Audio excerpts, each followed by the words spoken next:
I know, Arizona, it's not your fault.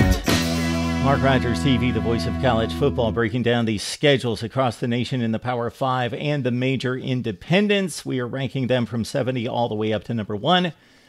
Please like, comment, and subscribe. So, if you like the video, even if you don't agree with us, still comment if you believe that we're delivering what we think is the best discussion, debate, and analysis in college football.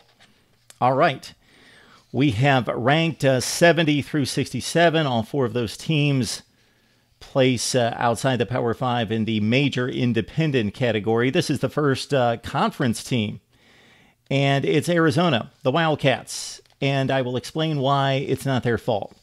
So, they play no Washington and no Stanford this year. There is no question that those are the 2 best teams in the Pac-12 North, and most likely the 2 best teams in the Pac-12 period. If you're looking at Pac-12 scheduling, you've got 12 teams. They play 9 conference games, meaning they have 11 possible opponents. So they only miss 2 teams. Each team misses 2 other teams. Well, Arizona's missing the 2 best teams in the conference, Washington and Stanford. On top of that, in rating them against the rest of the teams in the Power 5 outside of their division, well, they play in the very worst division as it stands right now in Power 5 play in the Pac-12 South. So they play in the worst division. They miss the 2 best teams in the conference, and the 2 teams that they play out of conference, well, the 3 that they play aren't very good.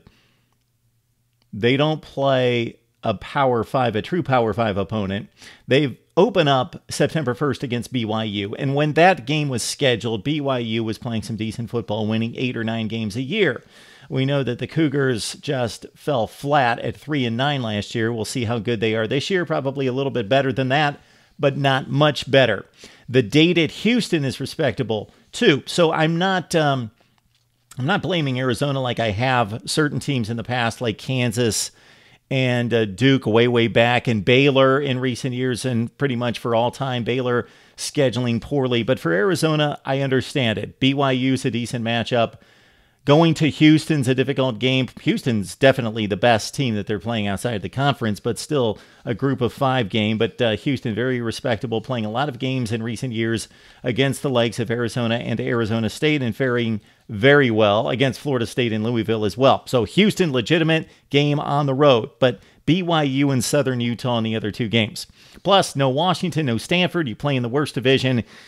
Believe me, I've gone through the deal. And this is the 66th most difficult, or the 5th easiest schedule in the country, taking out the group of 5, of course. And it is the easiest schedule, certainly in the Pac-12. It belongs to Arizona. We're going to continue through our schedule rankings, and then our series begins with the previews and the predictions of all these teams and where they will stand at the conclusion of 2018. Right here on Mark Rogers TV, the voice of college football.